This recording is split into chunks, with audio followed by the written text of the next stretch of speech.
Hey guys, and welcome back to the newest episode of And Now for something a little bit different. In my corner, we have none other than Mr. Korean Cool himself, keeping it cool in the month of December. Karate Chop Christmas! Let's Exactly. go! Yeah, I mean, you got dinosaurs. You might as well bring karate into the theme here. Oh, nubbins. Hopefully, everyone is doing well out there, and they're not driving themselves completely insane as we enter Christmas mode. I'm doing my best. Lots of alcohol and other substances that are maybe possibly hindering, maybe helping. Don't incriminate yourself. The evidence is out there, people. That's why they made eggnog, to be enjoyed. It's our justification. There you go. That aside, this week we are going to bring you guys some Christmas magical goodness with a film from 2010 from the world of Finland. And what makes this film, before I get into any thoughts, what makes this 2010 film unique is you've got a nice horror Christmas film, but at the same time, it's got some magic, warm goodness to it. So we'll get into that later on. We're going to be talking about a film called Rare Exports. I'm excited to be talking about this one. Oh, me too. This movie was a sleeper, snuck up on me. Wish I had saw it a lot sooner than when I did. This movie's fun. Normally, obviously, you can see this thing on Canopy for free with no commercials. Tubi, you're going to deal with commercials. But the physical copy, guys, I picked this up probably the year after it came out. It's fully loaded. It's got the two original short films because it was two original short films before it became a feature. It has a behind the scenes. It has a little thing where they talk about the effects. I think it's got everything under the sun except for a commentary. And as a bonus, you get Santa Claus Conquers the Martians, a 1964 movie. So all that, and it's still available on eBay, not eBay, on Amazon for I think like maybe $22 through Oscilloscope Films. If you have a couple extra bucks in your pocket, it's not expensive. And as far as physical media goes, it's a good one. If you're a Shudder subscriber, you can watch it there. It's actually underneath Joe Bob Briggs's last drive-in. Oh, okay. It's an episode on there, so that's pretty good. Him and Darcy, the male girl. Nice. Fun movie. Can't wait. So before we do that, though, I figured we'll jump right into what we've been watching or consuming. I don't know what you've been up to. I saw some stuff, some of it which I'll talk about, some of it which I will not because it might be future episodes. But I'll let you go. So it's been crazy with work. You know, the wife and I going through some stuff, a lot of travel, getting the daughter back and forth for the holidays and stuff. So really haven't dove back into the movie theater. Well, there's certain TV shows that we like to watch, and so we've been going back and we've been trying to catch up with shows like Tracker with Justin Harley, I believe. The new series Sheriff Country with Marina Baccarin. Oh, the one or anything with her, yeah. Yeah, it's pretty decent. It's its first season, so hopefully it gets for a second. Catching up on season 3 of Tulsa King with Sylvester Stallone, and to kind of, like you say, think about some future discussion. The news finally dropped, folks. Shoresy season 5 is coming, and I can't wait. My son, he and I just like totally geeked out on that.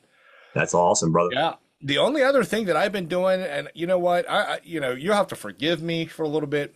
I am so pissed off lately. So for Christmas, right? I'm trying to do something special for my son and actually help him learn how to build his own PC, his own custom PC. Awesome. There's been some news and changes and shakeups in the technology world, and prices are starting to go absolutely to it's those type of levels of stupidity. For example, memory right now is the hot thing, folks. If you build or upgrade, it might be too late.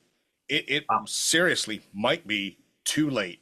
For example, the memory sticks that I bought for my son's Christmas gift, I think I paid like $180 for them. They're now selling for like $400-500. But why? Is there a shortage? I mean, or are they just like what's because the deal? So the deal is, I understand agreed, but that's a big jump. Well, 180 to 400. Yeah, well, that's just the thing. That's just for like a basic set, though. I was actually looking to treat myself and upgrade my system memory. You know, go from where I am at now to 128 gigs. But I'm not paying $1,000 to $2,000 for that memory upgrade. That's how ridiculous it gets. And what's happening is data centers, AI, they are just gobbling up everything, and come to find out they're living in their own ecosystem. One sells to another, the other sells to another, the other buys from another. It's all about AI, all about these AI centers, all about these data centers. I will tell you what, I'm at the point, I can't wait for that bubble to burst, because I see the signs of those who've gone through the tech crash of 1990s. The signs are out there already about this AI stuff. And I'm sorry, as much as I enjoy funny videos, if we're not using all this technology and all this processing power and all this AI shit to find cures for simple diseases, let that bubble pop. I'm so tired of it. The AI thing is a tough debate, and it becomes scary when it's fun, because I like dumb shit as much as the next person. That's my listen, I do. But you're right. It absolutely, if you're going to use it as a tool, besides replacing people's jobs, which we can't, that's going to eventually happen. It's going to replace people's jobs and pretty much everywhere you can think of, from film, video games, everything. But besides all the negatives, if there's not more than just, like you said, some idiot just posting stupid videos, which I'm all for stupid videos, there's more to life than stupid videos. Right. Just like you said, cures, things that are helpful. If you're going to use this technology, but that's crazy, dude. That's it's absolutely insane. And my wife kind of summed it up best she basically says, "Are you complaining about that again?" Well, that's what the wife's there for. Yeah. She said, you know what's really going to happen? I'm like, what? She's like, remember Wall-E? Yeah. She said, that's what's going to happen to the human race. We're going to end up all big and fat on these big floating sofas and not being able to do a damn thing for ourselves. We're going to either end up there, or we're going to end up in idiocracy. I don't know which. It's going to be a tight squeeze between which one.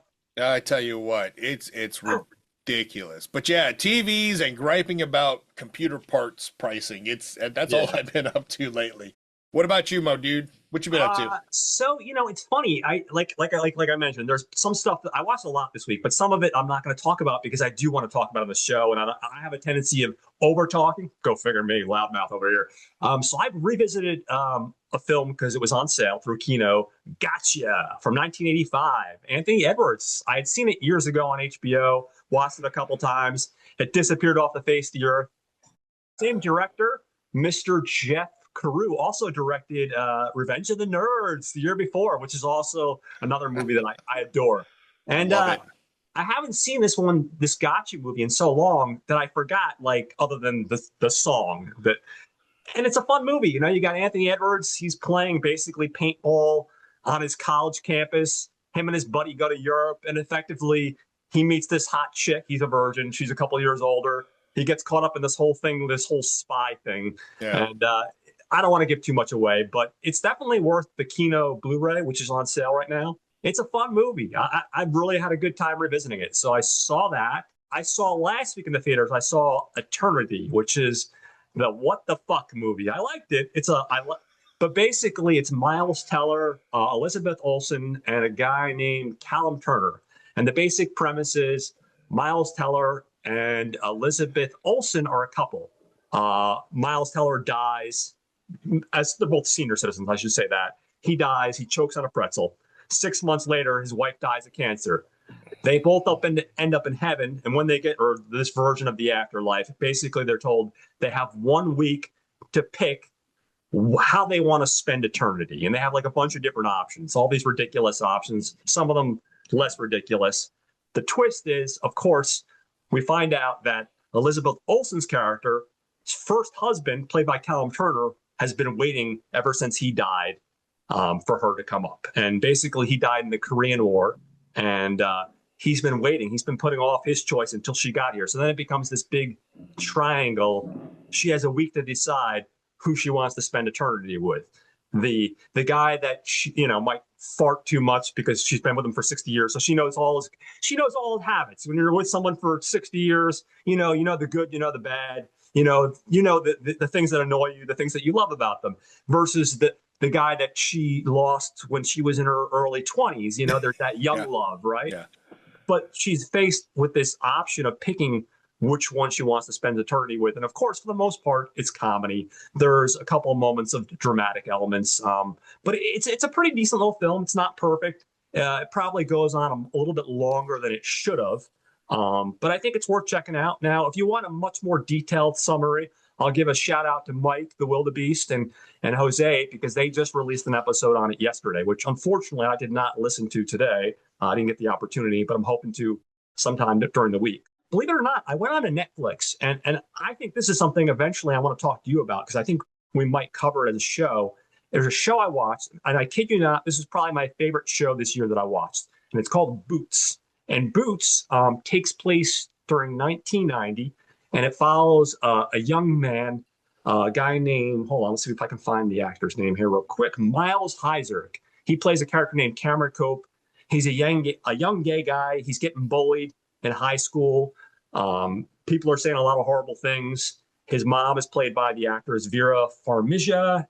She's kind of a con artist and kind of an interesting character. Basically, his life's not doing too good, but his buddy convinces him to join the Marines. Now, a little record history, most of you guys probably already know this, but 1990, if you're a young gay man, it's not the best time to join the Marines. That was before it's okay, you can do whatever you want.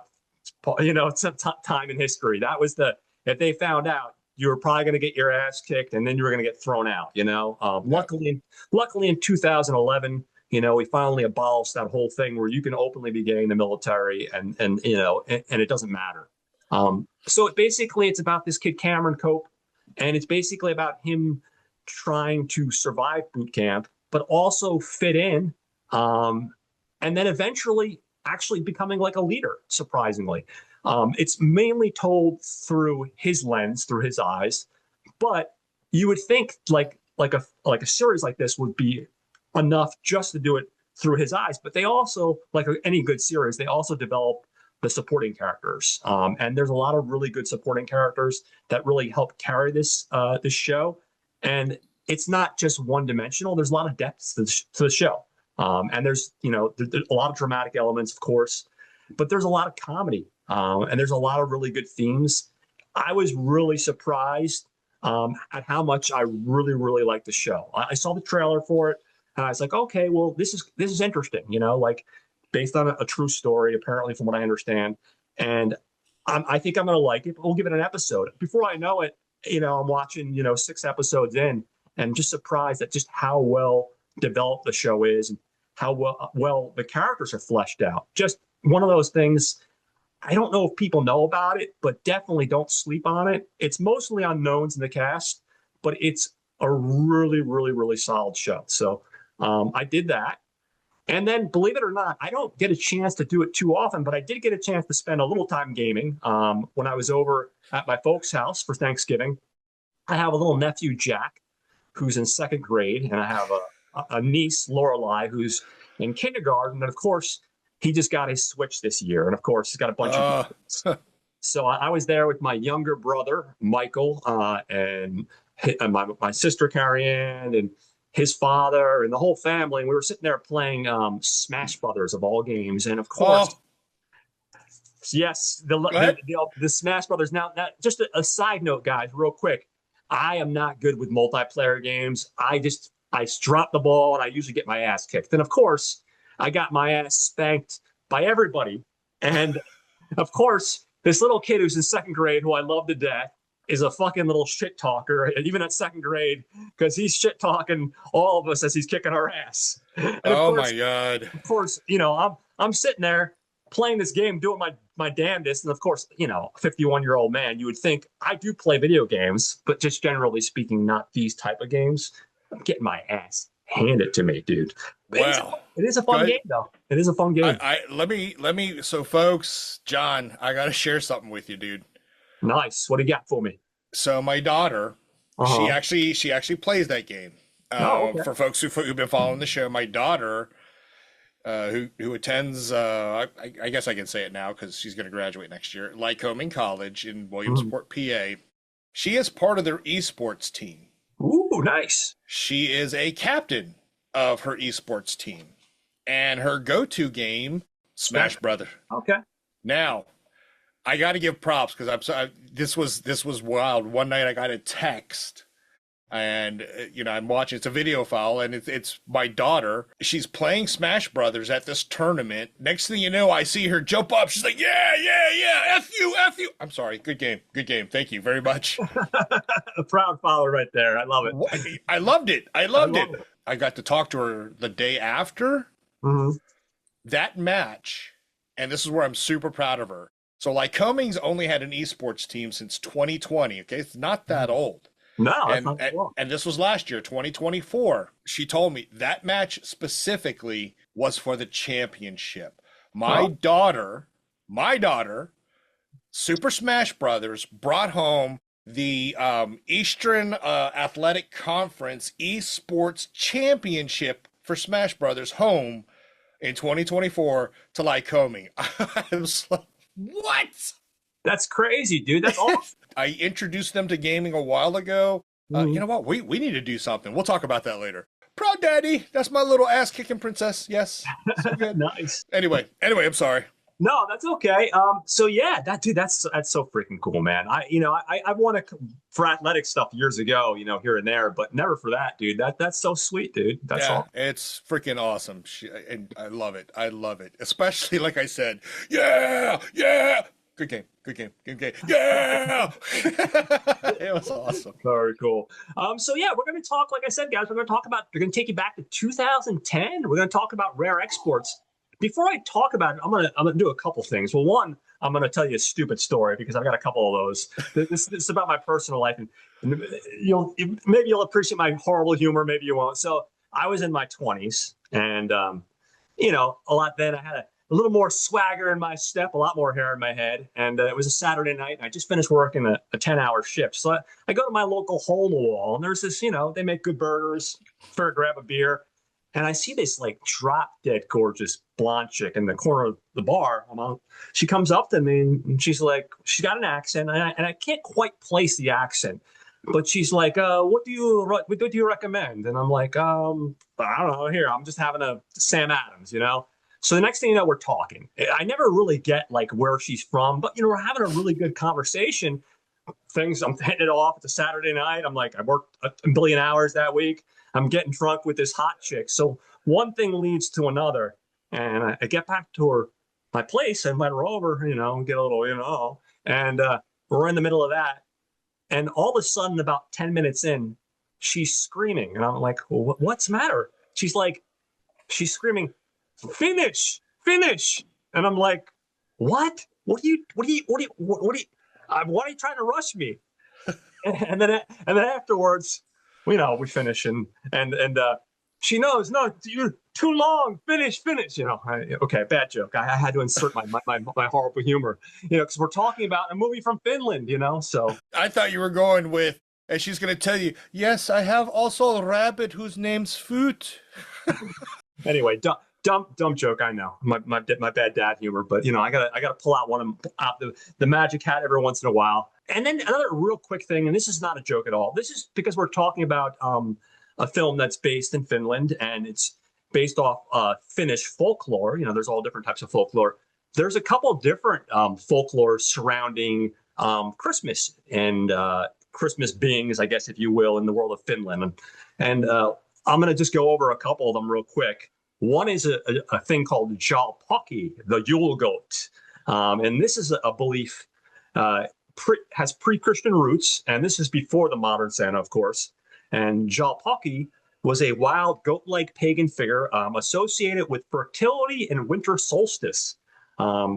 Scary demands. He'd go door to door wearing a mask and horns, demanding food and beer. I like the way he thinks. Frightening people, especially children, to ensure good behavior for the new year. So that's one folk legend from Finnish folklore. This figure would eventually merge with the Jolly Saint Nick, gift-giving Santa.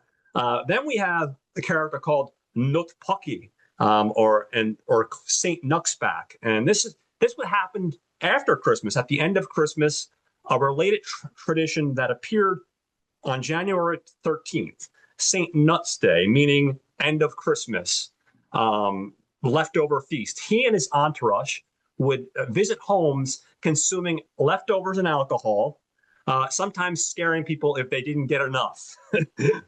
So again, kind of a different variation of the first guy. And then finally, I think this one is kind of relevant to the film we're talking about. It has a similar vibe. Stallo, the Sami giant. And he's a troll-like figure from Sami folklore. Stallo could snatch naughty children at Christmas, sometimes eating or imprisoning them, though he could be outsmarted.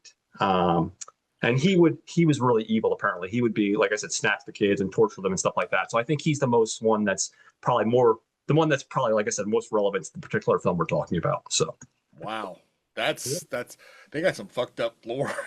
Yeah, right. Yeah, seriously, here in America, we just keep it nice and simple. The fat man and the elves. But over there, they really have their roots deep in the world of Santa lore, if you will. That brings us to our film. It was made for £1,948,000. It grossed just under $5 million, and is directed by a guy named Jalmari Helander. And hopefully I didn't fuck up your name too much there, buddy. I'm sorry if I did. It basically started off as two short films, one that came out in 2003, and then he followed that up in 2005, and he released them online, and they did pretty well. So eventually he came up with some funding, and he made the film we're talking about today, the 2010 feature version. The 2010 feature film is actually a prequel, if you will, I guess. The other two films are actually set afterwards, from what I understand. He followed this feature up with a movie that came out in 2014 called Big Game, with Sam Jackson as the president. And believe it or not, our lead actor, Pietari, whose name I don't have on me right here, but anyway, he's also in the follow-up film. And then he's made stuff like a TV show called Wingman, of course, Sisu, which I think a lot of people knows. And then, of course, the follow-up, which we talked about, Sisu 2, Road to Revenge, which we both talked about in last week's episode. Awesome. Apparently, I did not know this, but apparently they're doing a prequel to John Rambo, and our director is going to be directing that. Yep, starting at 2025, John Rambo, a prequel. Yep. So we're doing that, and he's also got another film coming out called Fairy Tale in New York. So those are just some of the highlights. He does have a little bit more in his resume, but like I said, we talked about Sisu 1 and 2 briefly last week. Are you familiar with this guy's work? I know we talked about the Sisu films. Not until I saw Sisu. Then I kind of dove into his background and didn't realize you talked about the 2003, 2005 rare exports and rare exports, the official safety handbook or instructions or something.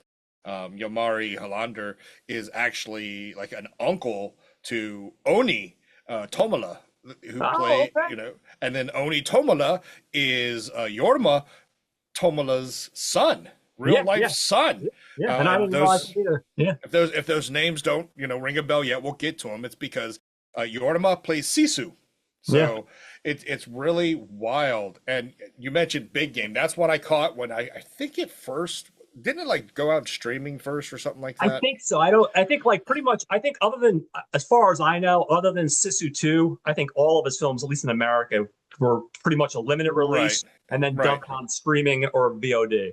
Right. So, of course had to watch that, not because it was Samuel L. Jackson, but because Onni Tommila was in that one as well. Yeah. And, Jalmari was directing it. It was, they go big or they go broke. Right. And for him, he's gone kind of big in the sense that he took the chance. He released what he wanted to release, him and his brother. 2 amazing action movies with Sisu and Sisu 2. A real Christmas movie that I think visits a rewatch almost every damn year before Christmas Eve hits, because then that's a Christmas story time. Yeah, no, it's one of those things where, like, because of the director, it's like certain writers and certain directors, you just automatically, once you get hooked on their stuff, and that they put their own unique stamp, you're just like, that's it, It's like, I want to watch it, because that you're getting something unique to them, and they're bringing that to their films. And once I saw the Sisu films,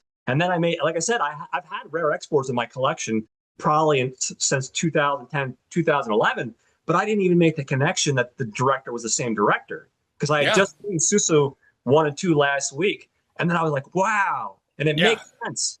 Yeah, it makes a lot of sense, especially the other fact that not a lot of people understand or realize is that Jalmari, the director, Jorma are actually brother-in-laws. So like I said, Okay. it's a solidified crew with in all respects, right? Behind Yeah. the lens and in front of the lens, that they're able to knock this out. It's amazing. And what other folks, and this is my last trivia, is that Rare Exports is actually a tale that talks about the direct descendants of Sisu.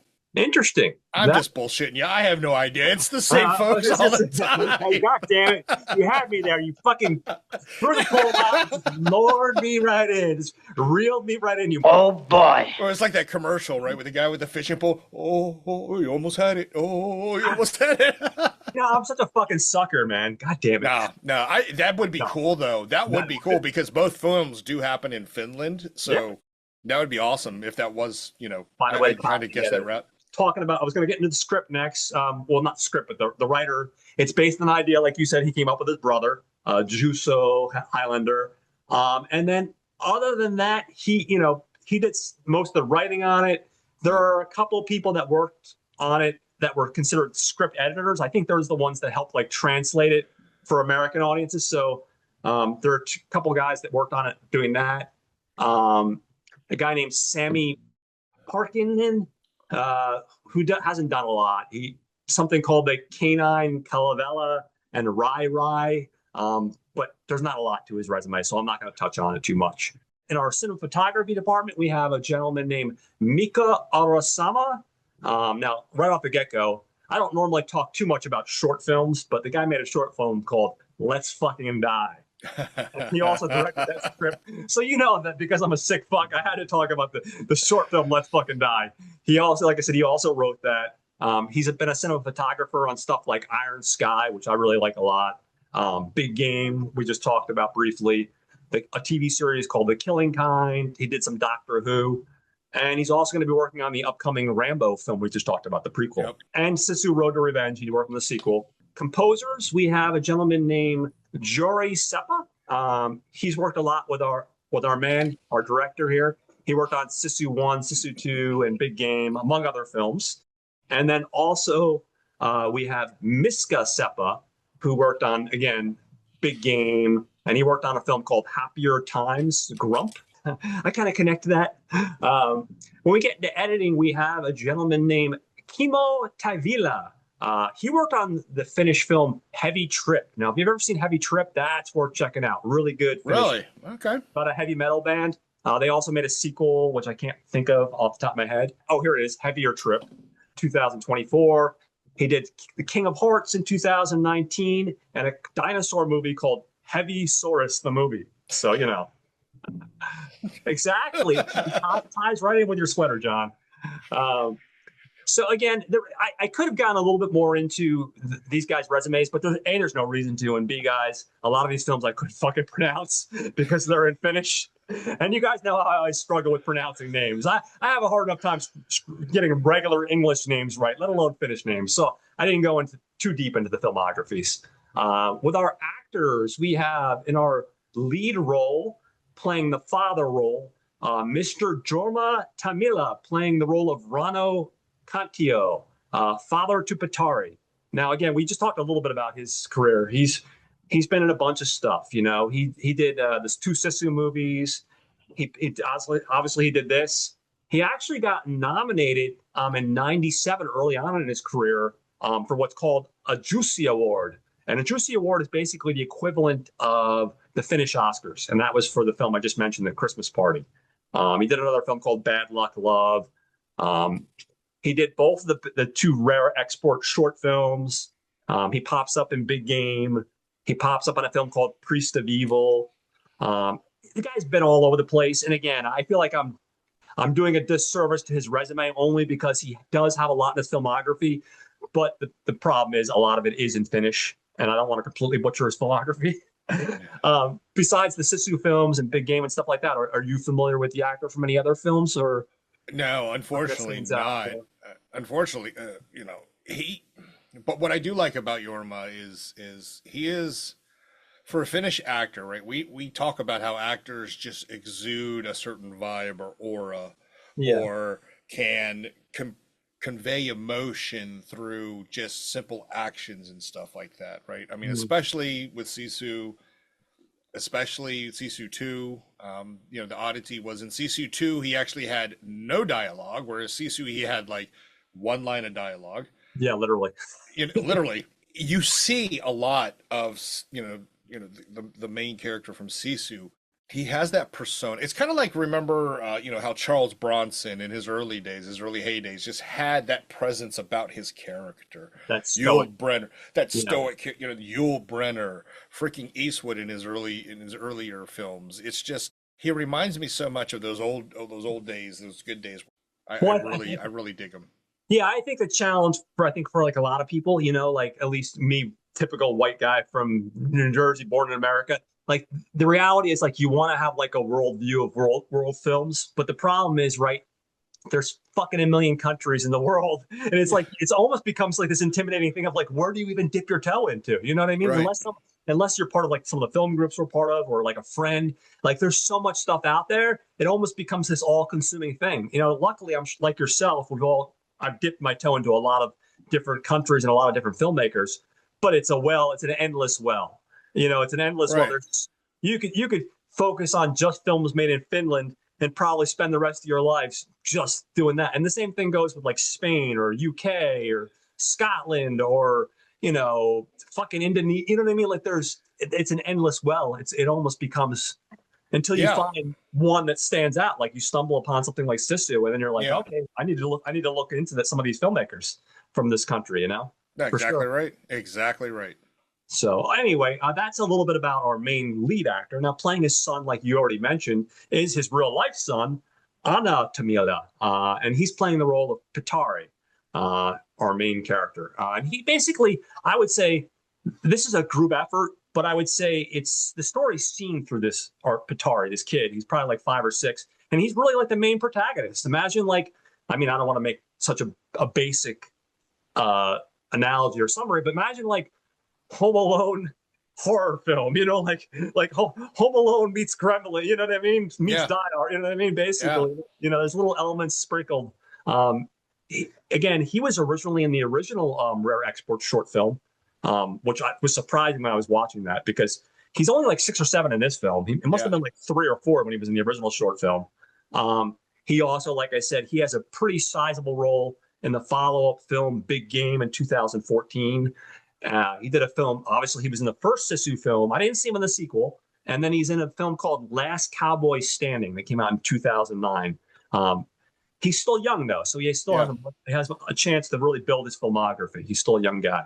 Yeah, he's a young guy. He's like his father. I mean, even in this film, what was his character's name in Big Game? I think it was Ascari or something like that. Yeah, but he plays, at least for me, I could kind of relate to his character, which is, we're going to face something. We're going to go on this big adventure. We're going to do something, but I still need my stuffed bear because it's a little scary out there, right? But he did a great job. I loved him in this movie, and we'll get into that. Yeah, no, definitely.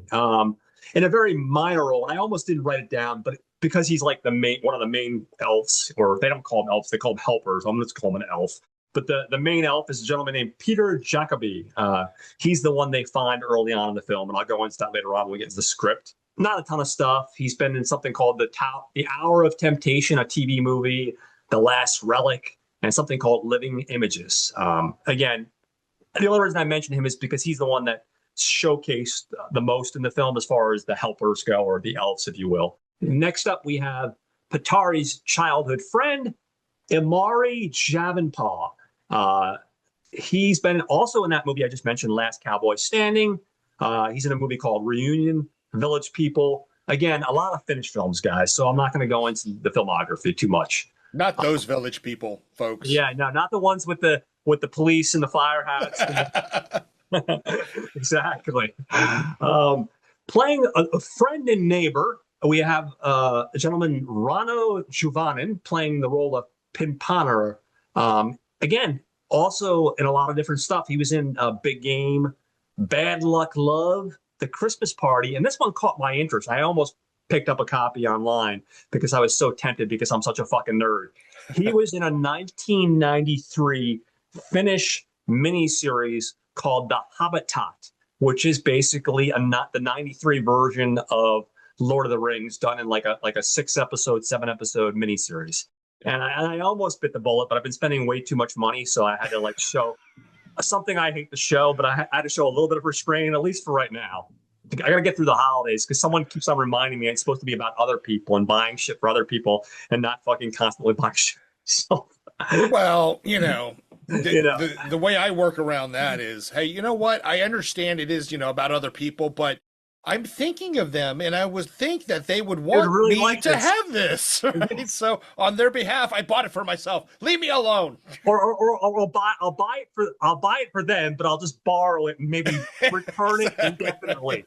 I'll return it at some point in time when they remind me. Next up, we have Christian Ellefson, and he is playing the role of Riley. Riley is an old man in charge of the drilling on top of this mountain. He's an American guy. He's known for films like Elling in 2001, Love Me Tomorrow, which came out in 2005, and a couple other films that are mostly, again, Finnish guys. So I'm not going too much. Playing the role of one of the village people. Again, not one of those village people.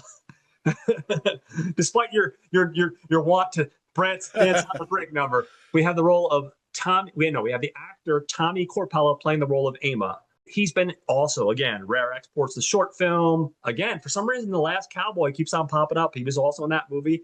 He was in the sequel, Sisu Road to Revenge, and something called The Extra Room, I think, another film. All right, so that covers our main cast. And I don't think I missed anybody, right? Because it's not a big cast. No. In terms of the primary cast, no. But we do have to give props to all the, as you say, elves, right? They call them helpers, but the actual elves in this movie, part of the background was when they were casting this film, they needed all these elves, these helpers. So they would actually go to the different villages, knock on doors, say, hey, you want to be on our film? And, they got a lot of these older gentlemen to join up. They didn't tell them until they showed up on set that, oh, by the way, you're going to run around ass naked on this snow plane, but, only at 10 minutes at a time. We don't want you to catch cold. So imagine all these 70, 80-year-old dudes, walking around freaking, with their candy canes frozen half off. It's I'm just getting pain just thinking about it. You know what I mean? You got to give respect to that. Yeah, absolutely. Lastly, and yes, this movie has no female actresses in it. Yeah. Because they were where they were supposed to be in the kitchen making all those hot meals for when those frozen elves. John told me to say it. John told me to say that. John told me to say that. No, I'm just kidding. No, that is a joke, folks. That's a joke. It is a joke. For a crew of actors that have gone back, you mentioned it, right? The Last Cowboy kept coming up, where a lot of these folks in the dynamics that they pulled off in this film, that is one of those movies I want to go back and do a dive into. I got to check it out. Oh yeah, no, definitely. The film, you can tell the tight knit crew. They work so well together, and everybody plays off well together. I mean, obviously, Pietari is like we're seeing things through his lens, his eyes, and like he is our main protagonist. But that said, everybody in the supporting cast, the chemistry between everybody, these men, put in this horrible situation, trying to figure a way out. You know what I mean? Like, yeah. They seem like a bunch of guys that live in a small village that are friends. Yeah. You know what I mean? Everything's authentic. It's awesome. Okay, guys. So now we talked about our behind the scenes people. We talked about our director, our composers, our actors. Let's get into the script, guys. This one's unique. And again, I'm going to hold my thoughts until I'm done talking about the script, but I definitely want to get into it. And if you guys haven't seen it, I will say, obviously, you've seen our show before, hopefully. We do heavy spoilers. If you are intrigued to this point of what you've heard, because we do heavy spoilers and you haven't seen this film yet, hit pause. I won't be offended. Watch the video later on. Go on to YouTube or Canopy or one of the other places streaming and watch the movie because we are going to spoil the shit out of it. Yeah. So the film opens up in a small village in Finland. And on top of a large mountain hill, we see a group of men drilling into the core of the mountain. And we're kind of like, hey, what's going on here? The team leader of the group makes a startling discovery. He sees this pile of sawdust and he just kind of looks at it like, what the fuck? How am I getting sawdust from a mountain? So he brings that inside to the main office of the guy running the show, this rich American named Riley. He's an older man, and he's got like a boner for this, man. He's excited. I never saw anyone get so excited about a pile of sawdust. But he's like, yeah, the dig is going well. This is awesome. You know, he's like, go team, go. Yeah, he's flipping the sweater all right. I never saw a guy get so excited about sawdust, but apparently he is. But he does say, okay, I'm excited about that, but there are some things that you guys need to know that's important. And he said, you need to follow some rules here. And he points to some cards, and on the cards, there's a couple of rules. The big one is no smoking and no cussing. And of course, his subordinate looks at him like, really, dude? Like, are we like Catholic schoolboys? Why can't I fucking curse and smoke? Those are two things I really like. You know, he's not saying that, but he's giving him that look like, and I think most people would, you know, for me. Oh yeah, absolutely. Asking me not to curse is like asking me not to breathe. Yeah, exactly. Pretty much. You might ask me to fucking die right now because I curse like it's the natural thing. It's horrible. But anyway, so the team leader, laughs at this. But Riley, you know, said, listen, I'm dead serious about this. We can't fuck around. He doesn't tell him why, mind you now, but he tells him, don't do it. So while this is going on, we cut to at the bottom of this mountain hill, we see two young boys. There's like a hole in the fence, and they've got goggles and they're binoculars, and they're spying on the men because they're little kids and it's a small town. So why the fuck not? They're wondering like what's going on, you know, like most curious kids are at that age. So probably like 5 or 6, if I had to guess the kids. First of all, let's say the kids' names. The one kid's name is Pietari, and his buddy is named Juuso. They go back to Pietari's house, and they start talking about Christmas and Santa Claus because it's a couple days before Christmas. And of course, Juuso, who's slightly older, explains, Santa, he doesn't exist. That's all made up.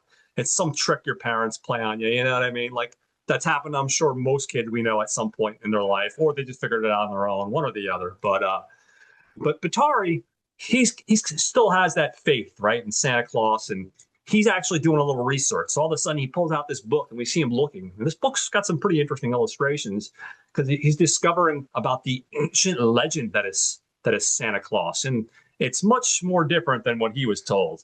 We see Santa Claus, but it's not Santa Claus that we think of, the jolly Santa Claus, the big guy with the white beard and him feasting on cookies. No, instead you've got like this evil character with horns, and he's horrific looking, and he's like whipping children in one picture, and then in another picture he's got he's got a child in a big cauldron, this boiling cauldron, and he's boiling this kid alive. So this is the evil. I don't want to fuck with this Santa Claus. And he's a little more skeptical. He's like, yeah, maybe we should believe in this evil Santa Claus. We see Pietari keep like a vigilant watch looking outside his window. And one morning, he awakes to see footprints on his shed roof. And, you know, suspicious because he's like, they don't look like my dad's footprints. It must be Santa, you know. He's like, it must be Santa, and it must be that fucking evil Santa out to get me. So he's a little bit paranoid. Later that day, Pietari and his dad join up with some of the local villagers. And this is where we meet some of the other villagers. They're a bunch of hunters. And during the wintertime in a small village, they make their living by collecting the local reindeer and, you know, using that to survive from the meat and also selling them and stuff like that. So they're waiting outside this, you know, surprisingly enough, I've never had reindeer. I know that's weird, right? If you've had venison, it's not that much different. Okay. It just has a little bit more fat content. I was waiting for you to tell me it tastes like chicken because everybody fucking say is that the comparison everybody makes about venison or there's something that everybody else? Yeah, everything. Yeah. It tastes like chicken. No, but no, yeah. Reindeer tastes just like venison. It's delicious. Ooh, well, one day, Rudolph, your time will become. So yeah, they have like this electric fence, and I guess they have this system where they get together around Christmas time and they kind of corral the reindeer. I guess they must just come through at a certain time. Yeah. So they're getting ready to do that. One of the neighbors sees 2 reindeers come over the hill, and they're getting ready to corral them in. But lo and behold, the rest of the men are looking because those 2 reindeers come, but there's no more other reindeers following them. So, you know, they're all getting that look in their eyes like, oh, fuck, what's going on here? Like, how are we going to feed our families? How are we going to survive for the winter? So they do a little exploring, and they get over to where the fence is, to where the expedition is being held on the mountain. They're at the bottom of the hill, and they see it fenced off, and they see part of the fence is cut out. And then all around them, they see dead, bloody reindeer, like just spewed all over the place. And they're like, oh, fuck. And they're thinking, okay, this must have something to do with the evil, expedition men. There's got to be some sort of correlation. Driving the wolves down from the mountain. Yes, exactly. So Juso whispers to Pietari, he's like, shh, don't say anything about the hole in the fence, because then we're going to get blamed. He's trying to cover his own ass. But the men are curious. They're not even thinking about the kids putting the hole in the fence. They're just thinking, like you said, it's the men must have driven the wolves over here, and they're the ones to blame. So they're out for blood. So they go to where the workers should be working at the top of the hill. When they get to the top of the hill, they see that the whole camp has been deserted. I mean, there's not a soul in this camp. So they're out to get their money. They're out to get recompensated for what happened and blame these men, but nothing's there. And they decide to circle back, and they go to Rauno and Pietari's house. While the men are gathered around talking, we have Pietari and Juso talking, and Pietari shares with Juso an image that he stole from a shed on top of the hill. And basically, it's an image of this creature looking type thing. And he's like, hey, I told you, I told you something's going on here, and he tells Juso about this old tribe that many years ago actually captured this evil version of Santa, caught him underneath. They trapped him underneath this mountain, and then it was frozen over with ice. And he's been that way for many, many years. But he thinks that, maybe he's back. But of course, Juso, being the skeptic, like, what are you, crazy? It's just some folk talk, some scary story that you read, people pass along the legends. But like most legends and folklore, sometimes it's just that. It's not based on anything real, or so we think. But anyway, little hint there, guys. The next day, Pietari goes outside his house, and as he's walking outside, he's going to take a piss outside, and he sees a trap that his father put out. His father put out this wolf trap. It's basically this big pit with spikes and covered with leaves and tree brush, and he sees something sticking out. But his father stops him before he can move the brush to the side.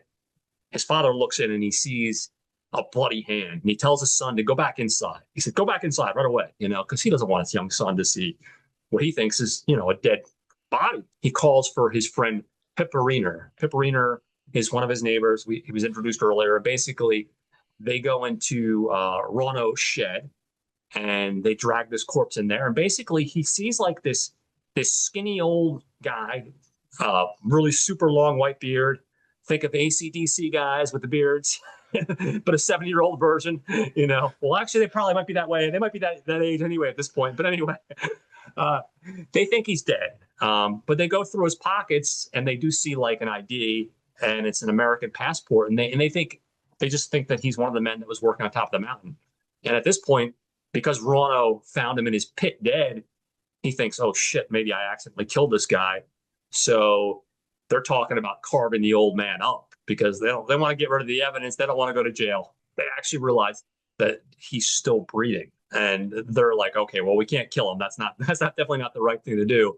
But just as that's happening and going on, we see Rauno looking to the window in his shed, and he sees Pietari is kind of peering in through the window. But this is like most 6-7-year-old kids. He knows something's going on. Rauno catches him doing that. And then, of course, Pietari just runs out. And of course, at this point, Rauno's like, well, I can't just have him running out, leaving the property. I have to explain what's going on. I don't want him just freaking out completely. So basically, he starts chasing after his son Pietari in his truck. And at a certain point, Pietari gets picked up by the local sheriff. And Rauno still continues to follow them in his truck until they get to the sheriff's house. And we find out the sheriff is, of course, Juso. He's the father to the kid Juso. And basically, when Rauno gets to his house, he explains to him that basically, like, he had all these potato sacks just stolen from his shed. The potatoes are still there. So what kind of thief steals the sacks but doesn't steal the potatoes? What kind of shit is that, man? I'm Yeah, right. Irish. We don't waste potatoes in Ireland, people. We put potatoes in everything. Potato chips, French fries, the whole nine. We love our potatoes. Don't be wasting no potatoes. But no, they didn't want anything to do with the potatoes. They just took the sacks. And while this is going on, Pietari is curious where Juso took off to. So he goes inside the house and he looks for Jusu. Juso's not there, but instead we have like this straw, weird looking doll instead. So he's like, what the, you know what I mean? He comes back downstairs to try to explain everything to the sheriff and his father. And the sheriff's basically telling his father about not only has his potato sacks been stolen, but also all across the town, all the ovens, the heaters, and the hair dryers have been stolen. Pietari basically tells him, like, hey, where's your son Jusu? I went up to his bedroom and all I see is this straw doll on his bed. But, these guys are adults and they've got bigger fish to fry. And they're like, listen, he just probably wandered off. He's probably playing a stupid trick. Don't even worry about it. The kid's full of mischief. That's not our biggest problem right now. Right now, it's all about the potato sacks, kid. Potato sacks and hair dryers. So basically, that's how they were going to cook them. Exactly. They have their priorities, man. We need our hair dryers. We need to comb those beautiful beards and have our ovens. But anyway, they go back to Rauno's shed, and when they get back there, his friend and neighbor Paparina said he was attacked by the old man. So I guess and now the old man is just kind of cowering in the corner under some like electric lights. Juso's father does speak a little bit of English, and they think that maybe this guy, like I said, they think he's from America. They think he can speak English. So he tries talking to him, but he doesn't have any luck. Pietari enters the shed, and this is when things start to get weird because basically he finds out that the old man basically tries to come at him. And at this point they're like, oh, what's going on here? He likes kids. Something going on here. At first, you're like, what in the fuck? But they restrain him in some chains. And Pietari goes back inside the house because he wants to stay safe. And he starts calling all the other houses in the village because it's a small village. And he starts to realize that all the kids have gone vanished, not just Juso. They hear a sound from a jacket that the old man was wearing.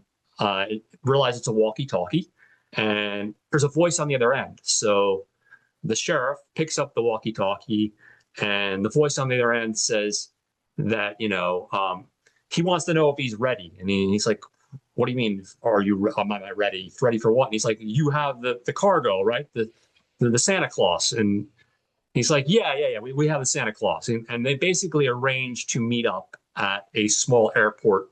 What our villagers are thinking is basically like, hey, these assholes killed all our fucking reindeer. Maybe we can do a little swap. They can give us the money. Let's give us some money to cover our costs for the winter. And, we'll give them their little Santa fetish back, whatever the hell they want Santa Claus for. I'm going to just call it a Santa fetish because as far as we know at this point in the script, why does this old man care about a skinny old fucking Santa Claus? They get to the airport. They go to give him the old skinny guy, and they tell him they want $85,000 worth of money. And the old man just looks at the skinny Santa Claus, and they're going like, no, you didn't catch Santa Claus. You caught one of his helpers. And they're like, what? They're all got like this look of befuddlement on their face. Then we see a helicopter landing and a loud noise. All the lights go off in the airport, and we see this helicopter pilot just get dragged out of the helicopter and like viciously killed. We see this is when things start to get crazy because then we see not just the one skinny Santa Claus guy helper, but we see the whole airport is surrounded. So Pietari sees one of the hangar bays, and he just grabs everybody, and he kind of takes the lead. He's like, guys, come on, get in here. This little kid is turned into a little leader, a little badass. So he takes them into this airport hangar, and lo and behold, when they're in there, first they barricade the doors because they know they're only going to be safe for so long, and then shit's going to get crazy. So they get in there, and they see all the heaters and the dryers and everything hooked up. And then right behind them, then you see this big monstrous creature with horns encased in ice. And they're like, oh shit. And if that wasn't enough, all around them they see the kids, but they're in potato sacks tied up. So there's answers the question of the potato sacks.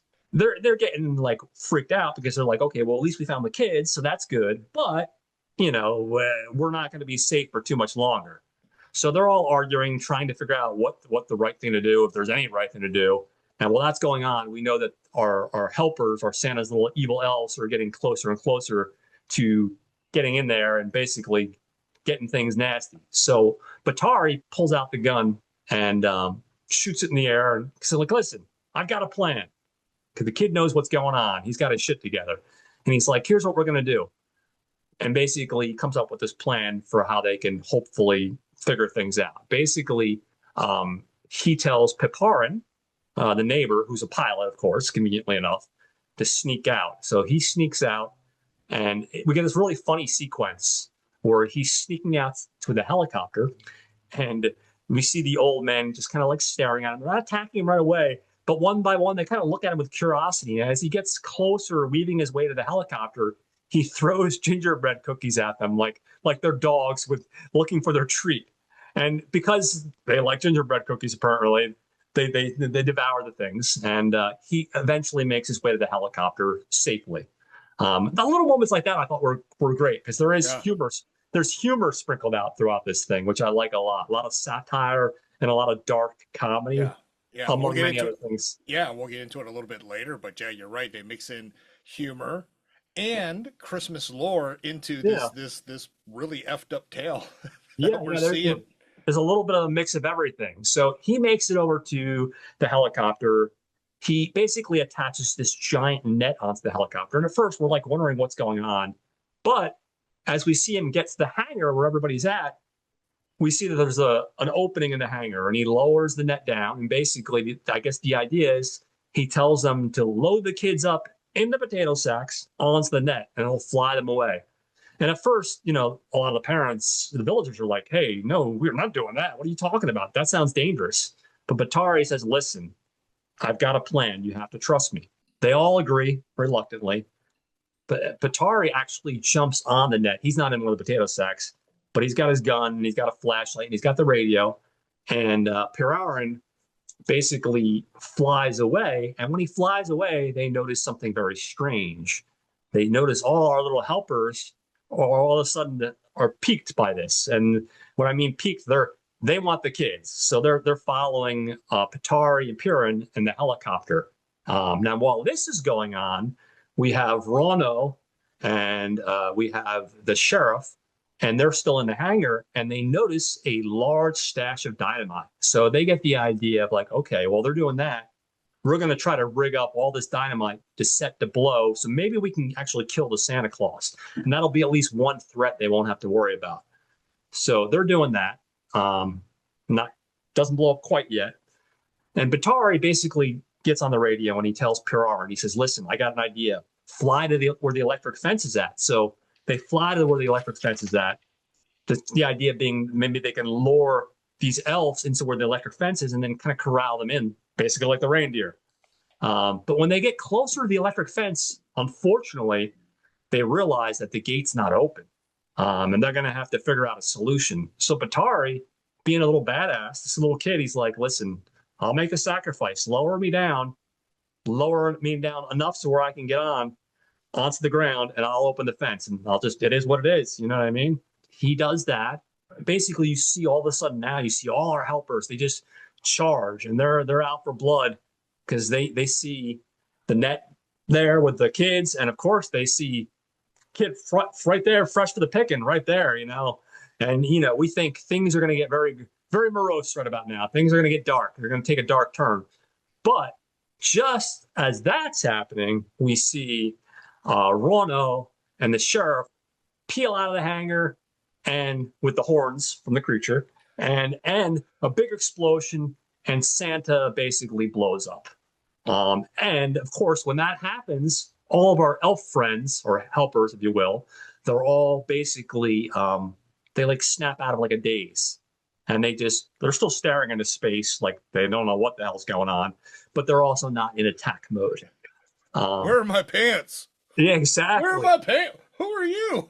Exactly. They all have like this dazed look on their face. And then pretty much from there, we cut to our helpers and we see them in like the sheds. And over the course of the next year, we see them being cleaned. They're being like literally hosed like fucking cattle. Their beards are getting groomed and they're being taught, they're giving lessons on how to be taught to basically be like store Santa Clauses, essentially. For department stores and other festive occasions. The men come up with an idea after they can learn to tame these men to basically make a business of a rental Santa. Of course, there is that whole idea of like rental Santa Claus, slavery.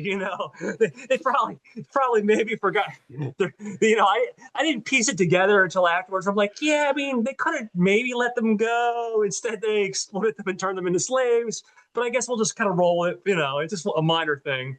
But and basically, the movie ends with basically the helicopter guy basically pulling in, and you see the warehouse, and they're all in little wooden crates, and it says rare exports, and that's how the movie ends effectively. And that's pretty much in a nutshell the movie. Obviously, I might have missed a couple beats and skips here and there, but yeah, I mean, real quick, I never have quite as much to say as you. I just God damn it. Wait, what are you saying? No, you're better at it, dude. I will say this movie, I mean, it's really hard to even sum up my feelings. I'm going to look at my notes to cheat a little bit. I mean, the dark humor, right? The little things, like we just talked about the gingerbread. There's little moments like that are great. There's the horror, if you like horror. I've always been interested by like the Grimm's fairy tales because they're so much different than what we think as kids when we see these Disneyfied versions. And folklore is not that much different when you think about the folklore. I think the folklore aspect, the pagan creatures, that stuff is absolutely amazing. But what's really great about this film, besides the stuff we talked about earlier, that everybody works so cohesively as a group, is the heartwarming aspect of it. You manage to take a movie that has a lot of dark horror and dark elements and even dark humor, but you still manage to wrap it up in this little Christmas bow with this heartwarming element story, this heartwarming story about this group of people coming together, saving the day, and saving Christmas. You know what I mean? Like there's still all this heart to this film, which I think is absolutely amazing. This film has a ton of heart. It has a lot of great acting. Obviously, from a technical level, it looks great. From what I was reading online, 99% of the film was done with practical effects. There was some CGI. I think like in the final chase scene where they're hurting the men, I think some of the men might have been like some CGI, like little things like that. But they didn't use it in a way that was bad. Like it was done in a way to help enhance the film, and it doesn't retract from the film at all. And honestly, I didn't even notice it, to be honest, until I read about it. So you're doing something good if you don't notice that. But for me, when I think about Christmas films, obviously we always have the traditional Christmas films. We always have the It's a Wonderful Life, which I absolutely adore because I love Frank Capra. We all have our traditional Christmas films, but then we have those other films that are just so unique and so different. Like I had seen Krampus years ago, and it's not a bad film by any means. But this one, the difference, and again, I know it's not fair to distinguish between the two, but the difference between like a film like that and a film like this is this film really has everything you're looking for. If you like horror, I mean, if you don't like horror, then maybe it doesn't have everything you're looking for, but it combines the horror, it combines the heartwarming stuff, it combines really cool folklore, it combines great acting, it combines a unique story that's something different than what we've seen before. It's all about all the elements coming together to give us a really great final product. And for me, I'm always a sucker for a film that's got heart. And it's hard to make a horror movie with heart, it really is. Not unless it's being ripped out, like Freddy Krueger style, Yeah, no, guys, this thing I can't say enough good things about. And like I said earlier, our director, man, he's one of those guys that hopefully he's going to keep on making films for many, many years because each one of his films, like if you look at a movie like Sisu, you could have easily made that a bland action film that we've seen, unfortunately, multiple times before, but he doesn't. Even Big Game, which some might argue is the weaker in this film's really, I don't think it's that bad of a film. I think it's an entertaining film. And I think, and again, we see our lead actor here, Pietari, stepping up and being a little badass, Yeah. He really is one of those directors. Our director is one of those directors that really has his own unique stamp. And he's one of those guys that I'm glad that I rediscovered his work recently when I watched the Sisu films and I made the connection. And he's one of those guys I'm going to be looking to watch more of his stuff. And I'm so glad that Sisu 2 got a wide release. I'm hoping that his other films get a wide release because otherwise I'm going to have to be impatient and, and wait. I'm going to have to be, excuse me, I'm going to have to be patient and wait for them to come out on Blu-ray. I want to see them on the big screen like they're meant to be seen. You know what I'm saying? So that's my version, I guess, of what I think. Now to you. I want to hear what you have to say. Yeah, rare exports. I think the word really in this title, rare, is best descriptor of this movie because it is rare. It's, as you said, it takes folklore, elements of horror or suspense or thrill or even action and humor, definitely, wrapping it all together to deliver a film about Christmas in such a way that is memorable. Yeah. In the sense of, again, I never heard of this movie, never saw it until I just was going through, Joe Bob Briggs's The Last Drive-In, and it popped up, and I was absolutely stunned how cool this movie really was. I guess you could say, Pietari, whatever, Peter. I'm gonna call him Peter, little There Pete. you go. He I think one of his lines best sums it up, right? The real Santa was totally different. The Coca-Cola Santa is just a hoax. I mean, You can't get any better. You can't get any more to the core of the film than that. Absolutely. exactly. And that is a kind of core summary of what this movie is. Like you said, we've seen Krampus. We've seen, Silent Night, Deadly Night, Deadly Night 2, what is it? Garbage Day. This one, again, because of the title, because of the premise, because of the story, because of the characters, definitely it's a rare gem. I will say that. It's a rare gem. It does. You mentioned it. The gingerbread cookies. What a fantastic concept. You say they're examining the helper, the elf, and Peterman is eating a gingerbread cookie, and the guy, next you know, they flash down or they pan down to the guy, and he's like, he's sniffing at it, right? His nose is twitching. He's like holding the cookie to his nose, and he goes, he tries to bite it. He's like, whoa, so gingerbread houses, gingerbread cookies. You see that in that aspect of it. The shot, you mentioned it, and I'm going to be a little scatterbrained because that's how great this movie is, because there is a lot of back and forth. I don't know if you want to say it's genre bending more so than genre shifting at times, right? Because you go from a scene where they open the warehouse and there's all these freaking potatoes, and my first reaction is, what the hell? And you're right.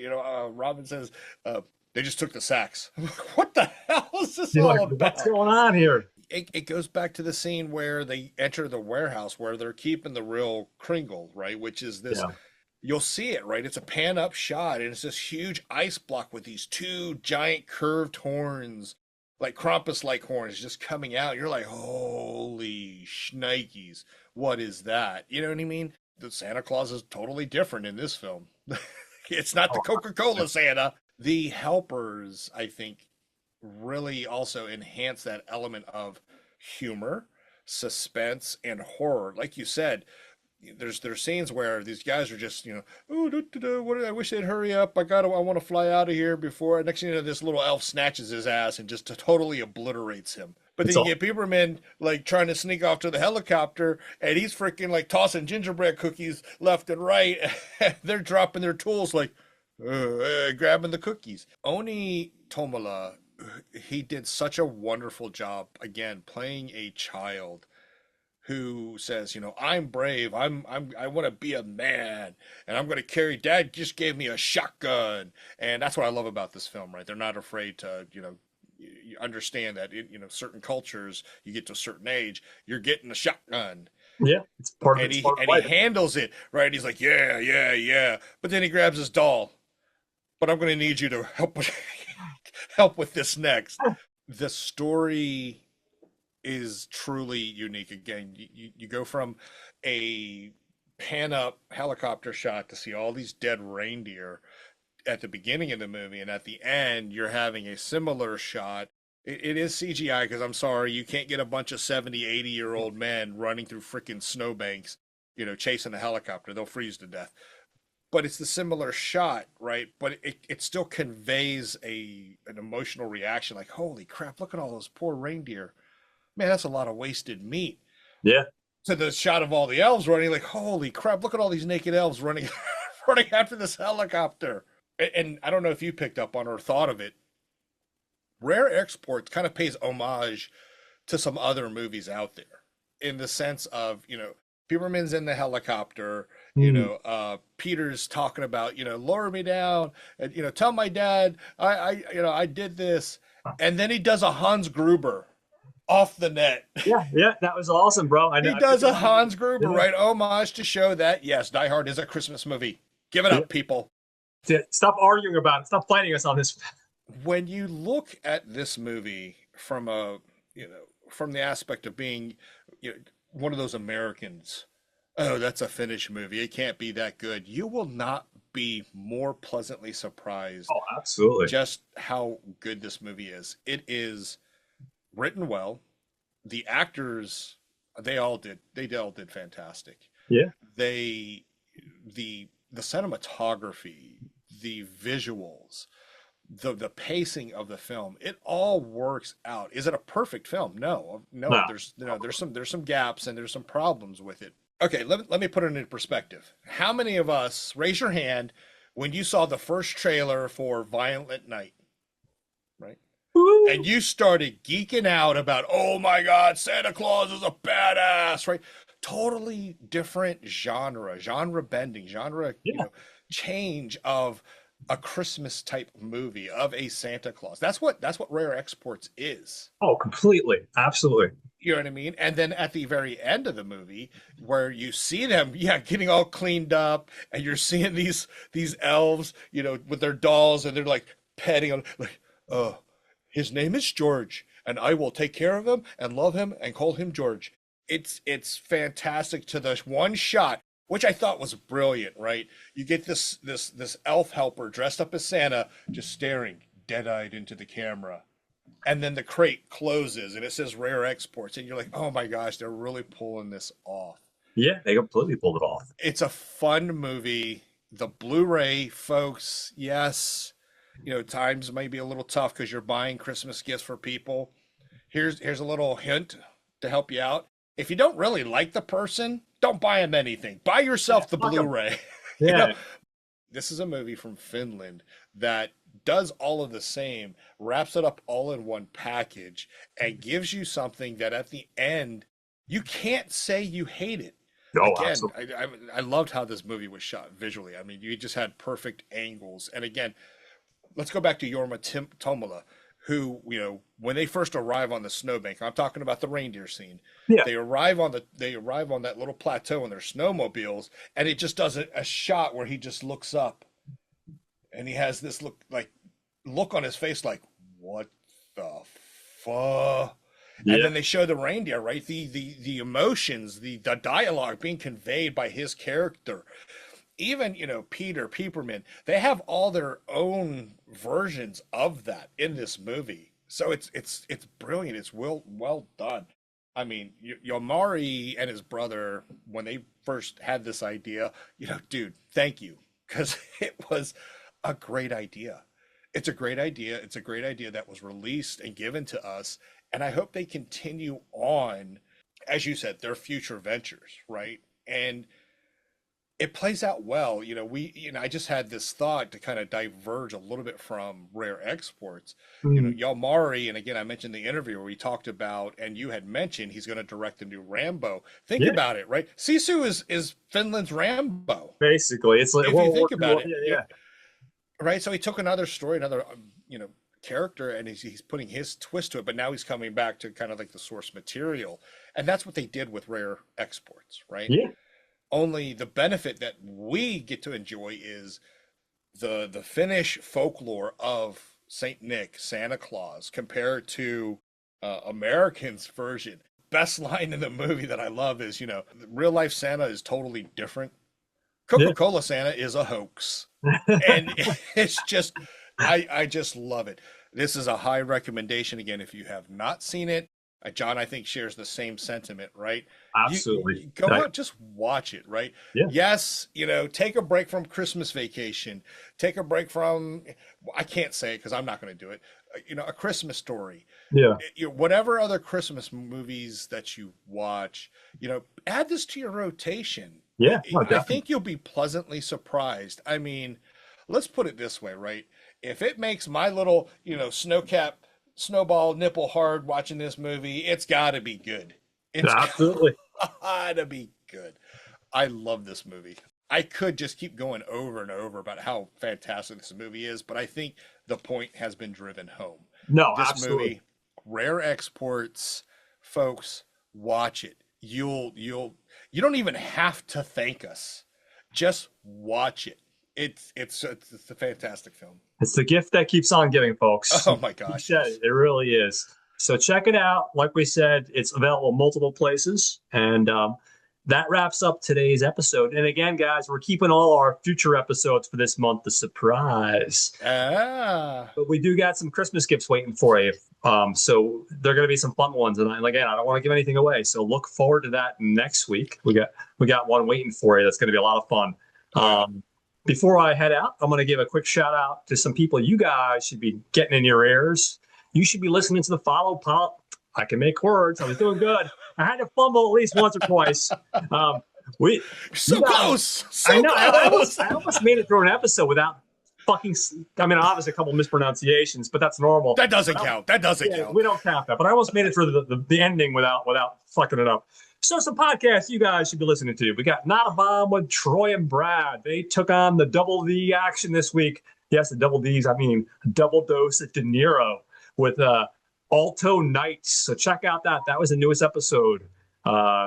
Again, wait to hear what they have to say and make up your own mind. They did also have a special guest, Michael Neal, director of Infinite Santa. So that alone added to an already wonderful podcast. So check out Not a Bomb. Of course, we have Sam and Will with the Gentleman's Guide to Midnight Cinema, and they've gone back to the double feature format, guys. So they got 2 gifts to unwrap each week. So check out Sam and Will and their wonderful show. They're the ones that really inspired this show, them and, of course, Not a Bomb. We have Watch Skip Plus with Mike, the Wildebeest, and Jose. And like I mentioned earlier, they're talking about eternity this week. So check that out. That just dropped yesterday. We have, of course, Raiders of the Podcast. Now, these guys give us 2 movies every week, and once a month, they give us 4 movies. So check out Raiders of the Podcast. We have Planet 9, or Caliber 9. I can not fuck up, I promise, guys. I'm sorry, guys. Sorry, you're gonna be getting a lot of coal in your stocking. I'm gonna be getting a nasty email. Caliber 9 from outer space. Again, another drive-in feature format where they give us 2 wonderful films, and they're always a really great selection. So check all those guys out.